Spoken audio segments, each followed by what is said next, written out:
The applause started the moment I stepped through the door. I had spent 14 months building the Halcyon Project, a full urban planning proposal for Abuja's expansion corridor. 14 months of early mornings, missed weekends, and nights when I fell asleep at my desk with a pencil still in my hand. Our firm had won the biggest contract in its history. Tonight was the celebration. I walked into the conference hall at Pinnacle House and saw the banner immediately. Gold letters, backlit and proud. Breakthrough of the year. Halcyon Urban Corridor. My heart lifted. Colleagues clustered in groups, glasses raised. My parents stood near the back, my mother in her good navy dress. Then I heard my brother Emeka's voice, carrying over everyone else's. He was standing at the center of the room, one hand raised, the other around a glass of champagne. Laughing. Receiving congratulations. Shaking hands with people I worked alongside every single day. Yes, it was a tremendous amount of work, he was saying, his voice warm and certain. But when you believe in a vision, you give everything. I stopped walking. The room was watching him, applauding him. Nobody had looked up to see me standing at the door. The question forming in my chest was not whether to act. It was when. I did not shout. I did not cross the room and pull the glass from his hand. I stood in the doorway for 4 seconds, then walked to the drinks table and poured myself a glass of water. My name is Adiz Obiora. I am 31 years old and a senior urban planner at Okafor and Associates. Emeka, my older brother by 3 years, works in business development at the same firm. His job is relationships and contracts. Mine is the actual work. I sipped my water and watched. Emeka was performing, there is no other word for it. He adjusted details as he went, adding color, emphasizing drama. He talked about the traffic modeling as if he had run the software himself. He described the infrastructure phasing with enough confidence to sound credible to people who had not seen the files. Across the room, my colleague Nkechi was nodding politely, but her eyes kept moving, toward me, then back to Emeka, then to me again. She knew. She had spent 4 Saturdays in my office helping me calibrate the density calculations. I gave her the smallest nod. Not yet. I picked up a canopy and joined the nearest group, smiling, letting his voice fill the room like smoke. The smarter move was silence. And silence requires patience. By Monday morning, something had shifted. I arrived at 7:30 and went through my emails. By 8, 2 colleagues had stopped by my desk for reasons that felt like more than work. Tund from infrastructure wanted to confirm a figure from the Halcyon transport model. He cited the original file and looked at me directly when he said it. Chitty from planning paused at my desk. The zoning logic in Section 4, that was yours, wasn't it? I remember you explaining it to me in September. I said yes. He nodded once and moved on. I was not imagining it. Small things were surfacing. Emeka had spoken at the celebration as though the proposal was a single vision he had carried alone. But the work had been documented, emails, version histories, internal memos, all with timestamps. 12 months of traceable work, every footprint clearly mine. He had attended 2 project meetings. Both were contract-facing. The technical sessions, the late nights, the difficult decisions, he had been present for none of them. The inconsistencies were small. But small gaps draw the eye, the way a loose thread makes you look twice at an otherwise perfect seam. I kept my expression neutral and went back to work. Time, I had learned, was the most precise tool I owned. That evening I visited my parents. My mother had made egusi soup and jollof rice, and we sat in the living room. My father in his armchair, my mother moving between kitchen and table. Emeka was not there. He had texted to say he was with a client. My father asked how the celebration had gone. I told him it went well. My mother sat down. Then she said, "Your Auntie Ngozi called today. She was congratulating Emeka." I looked at her. "I told her the project was yours," my mother said. She seemed surprised. My father put down his cup. "What happened at that event, Adiz?" I chose my words precisely. I told them what I saw. Emeka at the center of the room, receiving praise for my work. I did not call him a liar. I said he had allowed a misunderstanding to grow and had not corrected it. My father was quiet for a long time. Does your boss know? Mr. Okafor was not at the celebration, I said. He was in Lagos. My mother looked at her hands. My father nodded slowly. Neither of them said they would confront Emeka. But I watched my mother's face and understood. Doubt had been planted in the people who mattered most. It was a beginning. The following week, Emeka appeared at a luncheon hosted by the Urban Development Council of Abuja. I found out from Kechi, who had attended as a firm representative. She called me that evening. He spoke for 15 minutes about the Halcyon project, about the innovation behind the phased infrastructure model. I asked her how he explained the phased model. He said the core idea came from studying how Singapore managed corridor expansion in the 90s. He described it as his main intellectual contribution. I sat back. The Singapore reference was in my research notes, 7 pages I wrote in February. The problem was that he described applying it as though he had designed the application entirely from scratch. 3 people asked him technical follow-up questions, and Kechi said. He answered too confidently. The third, about the water utility integration approach, he deflected. He said the technical team handled those details. I wrote that down. He could perform the broad strokes. The deep mechanics were beyond him. In rooms full of specialists, the difference between genuine understanding and performance is noticed quickly. He was building a reputation on ground he did not understand. Sooner or later, he would step on a section that would not hold. The following Thursday, I presented updated projections to the full planning team. 12 people around the conference table, laptops open. I walked through the revised density modeling slide by slide. Then I paused at the modified traffic interchange logic and said, almost as an aside, this section caused us the most difficulty in the first pass. I rebuilt the flow logic from scratch after the August review. The revision history is in the shared drive if anyone wants to trace the development. I did not look at anyone in particular. I simply moved on. But I had named the shared drive. I had mentioned the revision history. I had placed a detail in the room pointing directly to documentary evidence. After the meeting, Tun stayed behind. I went into the drive last night, he said quietly. I checked the file history on the transport model. He did not say more. He did not need to. I nodded and closed my laptop. I thought so, he said and walked out. What I was doing was not confrontation. It was illumination, a quiet beam of light directed at evidence that had always been there, waiting for someone to look. The seed was not visible yet. But roots do not need to be visible to grow. Nkechi found me in the small kitchen at the end of the day. She waited until the corridor was empty. I want to help you, she said. Properly. Not just as someone who notices things. As someone who acts. I looked at her. Nkechi had been at the firm for 4 years.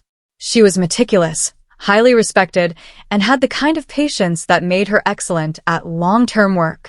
She did not offer things she did not mean. Why? I asked.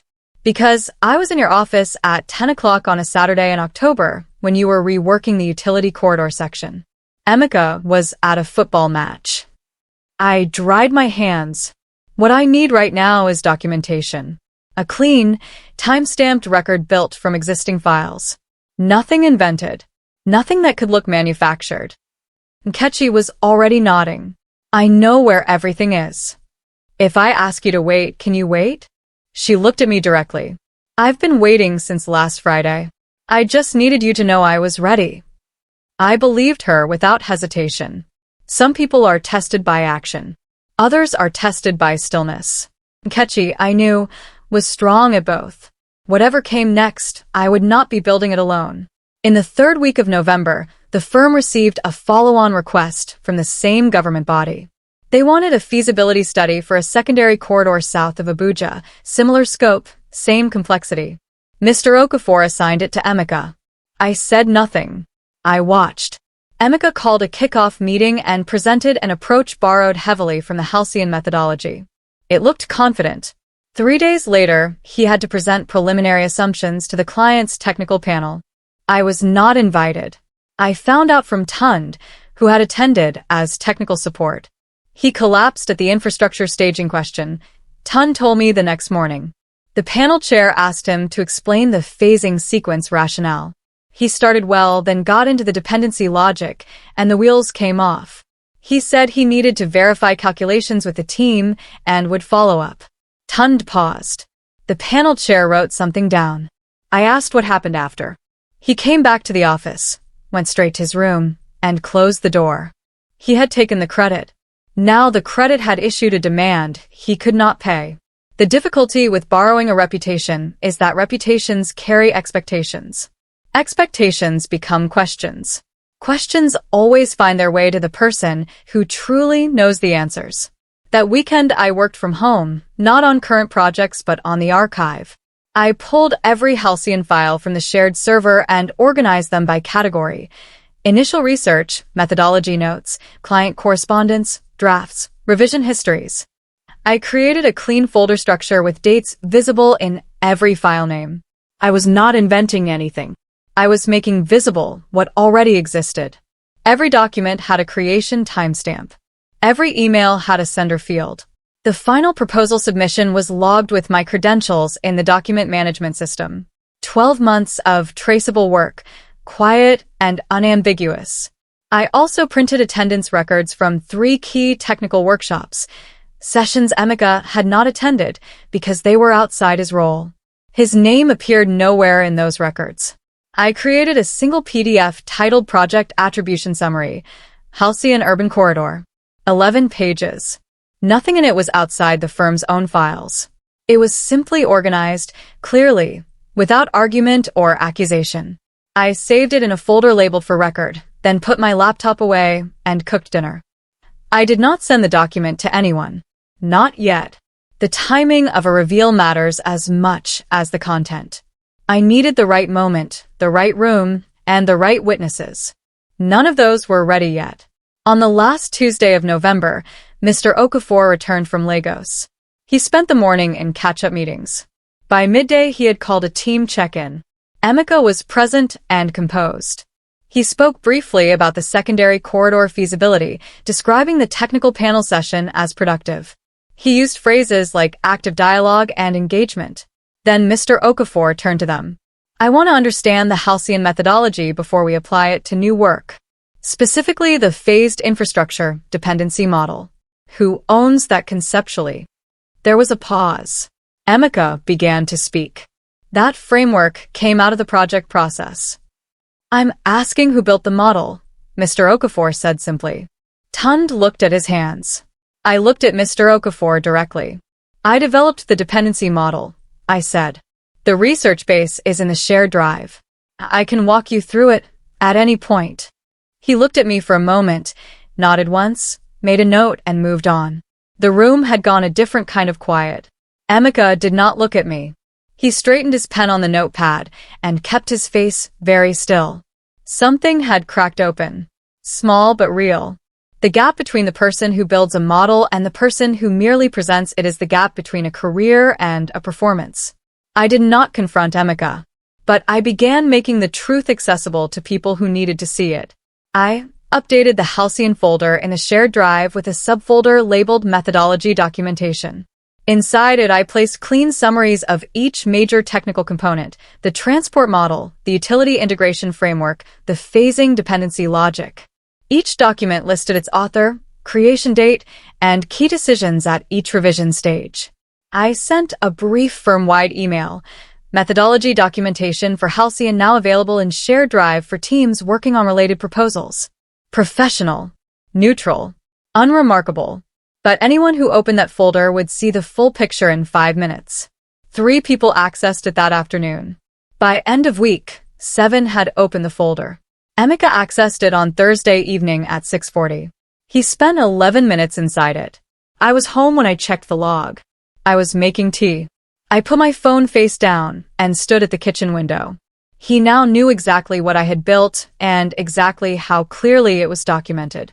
Whatever story he told next, he would be telling it knowing the records existed. Some confrontations require no words.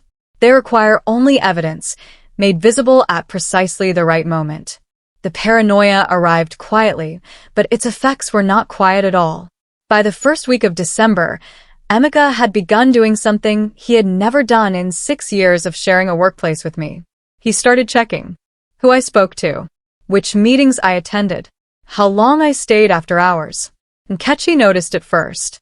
He walked past your office 3 times on Wednesday. Slowly. Each time. He also stopped by the kitchen when I was there, making conversation that went nowhere, asking about my workload, my weekend, a recent training. Small questions with no purpose except to gauge what I was planning. He began defending himself in advance, which was the most telling sign. At a team lunch, he mentioned, unprompted, how collaborative the Halcyon process had been. How many people had contributed. How leadership was about coordination as much as technical execution. Tun caught my eye across the table. I ate my rice and said nothing. Emeka's defensiveness was doing more damage to his credibility than anything I could have arranged.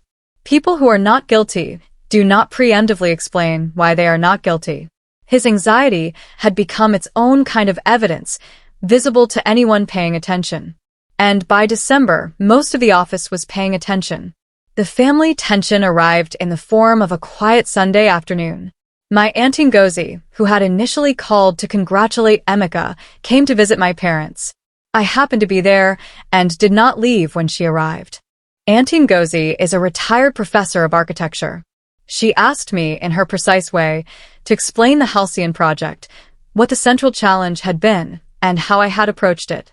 I explained the phase dependency logic, the Singapore reference and how I had adapted it, and the utility corridor problem that had consumed 6 weeks in the autumn. She listened without interrupting. When I finished, she said, "And what was Emeka's contribution?" I was careful. Emeka works in business development. He managed the client relationship and contract negotiations. That is important work. It is, she said. It's also a different job. My mother, across the room, looked at the window. Aunt Ngozi turned to my father. "Brother," she said quietly, "this needs to be addressed in this family before it is addressed anywhere else." My father nodded. He did not argue. I picked up my tea. No one said more. But that silence carried weight, and this one was the heaviest I had known in years. Something had been named that could not now be unnamed. 2 weeks before Christmas, Emeka almost got away with it entirely. The Urban Development Council invited the firm to their quarterly review. Mr. Okafor decided Emeka should present. I was asked to attend as technical support. I watched him prepare for 3 days, working late, studying my documents, rehearsing in the glass-walled meeting room on the 3rd floor. On the day, he performed well. He spoke fluently and handled the opening questions confidently. Then Dr. Folarin, a water systems specialist from Enugu, asked about the utility integration approach. He wanted to know how the model handled peak demand variance across the corridor's 3 development zones. Emeka answered the first part. Then he paused. I watched him search for the second half of the answer. His expression did not change, but his hand moved to his pen and held it motionless. The variance modeling went through several iterations, he said. I'd like to follow up with detailed technical notes after today. Dr. Folarin nodded. His expression said he had expected more. Emeka finished the presentation. Polite applause. He had survived. But I watched Dr. Folarin write something in his notebook and underline it. Patience, I reminded myself on the drive home. Not yet. But soon. Recognition came from an unexpected direction. In mid-December, the Nigerian Institute of Urban Planners announced their annual fellowship awards. I had submitted an application in September, before the celebration, before any of this began, based on my research portfolio and the Halcyon documentation, submitted with full authorship clearly stated. The Institute called me on a Thursday morning. I had been selected as a fellow. The citation specifically named the Halcyon corridor methodology as evidence of original contribution to the field. I thanked them, hung up, and sat quietly at my desk. Mr. Okafor stopped by my office an hour later. Congratulations, Adiz, he said. The Institute doesn't give fellowships based on participation. I know, I said. He held my gaze a moment longer than usual. We should talk after the new year. I nodded. The fellowship was public, in the Institute's bulletin, circulated to industry contacts, visible to anyone who knew our firm. It attributed the work to me by name, in a formal professional record entirely outside the firm's internal politics. Emeka could claim the celebration. He could not claim a fellowship he had never applied for. The ground was shifting. I could feel it clearly now. Christmas was the season of Emeka's greatest overreach. At the firm's end-of-year dinner, he stood between the main course and dessert to deliver informal remarks. He talked about the year, the firm's growth, the client relationships he had cultivated. He spoke with the ease of a man who believed the room was fully his. Then he said, "The Halcyon Project is something I'm proud to have driven from concept to delivery." Concept to delivery. I was 3 seats away. I did not move. I saw Nkechi lower her fork. I saw Tun look at the tablecloth. I saw Mr. Okafor, who had heard the fellowship announcement, reviewed the methodology documentation, and asked the direct question in November, look at Emeka with an expression I had not seen on his face before. Not anger. Something quieter and more final. The expression of a man who has just decided something. Emeka sat down to polite applause. He smiled around the table. He did not see what I saw. He had gone too far. Not in a way that caused an immediate scene, but in a way no one in that room would forget. Some mistakes cannot be taken back. They simply wait for the right moment to matter. In the second week of January, I found the final piece. Checking the firm's document management system, I saw that each submission logs who uploaded the final file, the timestamp, and the version number. The Halcyon final submission had been uploaded by me. Version 14. Timestamp, September 3rd, 11:47 p.m. Below it, version 13, uploaded by Emeka at 4:15 p.m. the same afternoon. I opened version 13. It was the draft I had sent him to submit to the client portal, which required his business development credentials. He had uploaded it. The client then requested a minor amendment. I uploaded the corrected final version that evening. The system had captured everything. Version 13 and version 14 differed only in a single paragraph in the appendix, an amendment I had made alone at nearly midnight. More importantly, the file Emeka had uploaded was created on my machine. Author: A. Obiora. Last modified by A. Obiora. He had uploaded my file. He had not written a single word of it. I printed the metadata page and placed it in the For Record folder. The picture was complete. Every piece came from the firm's own systems. I had simply illuminated what was always there. January passed quietly.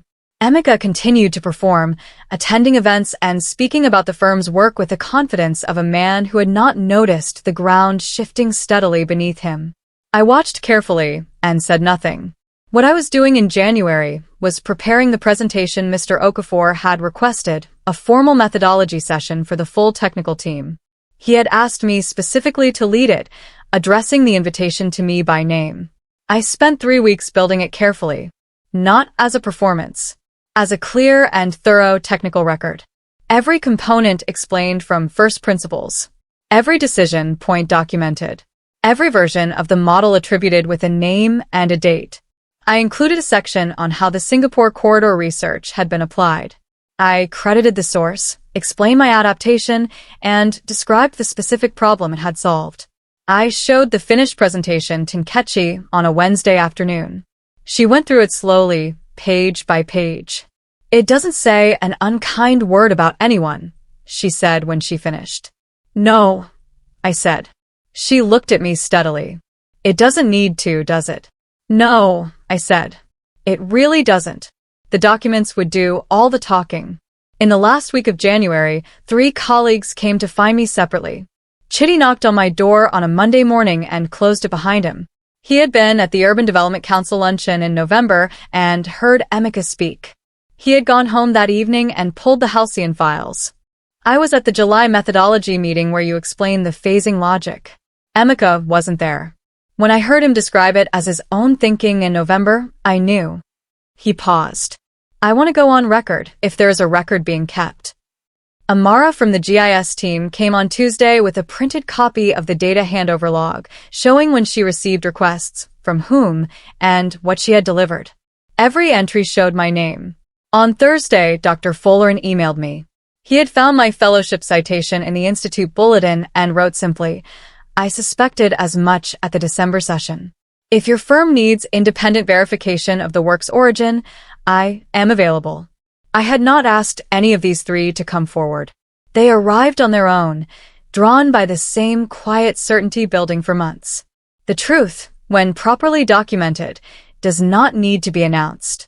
It accumulates, and eventually it fills the room. Emeka's final mistake was made on a Sunday afternoon in February, publicly, with a timestamp attached.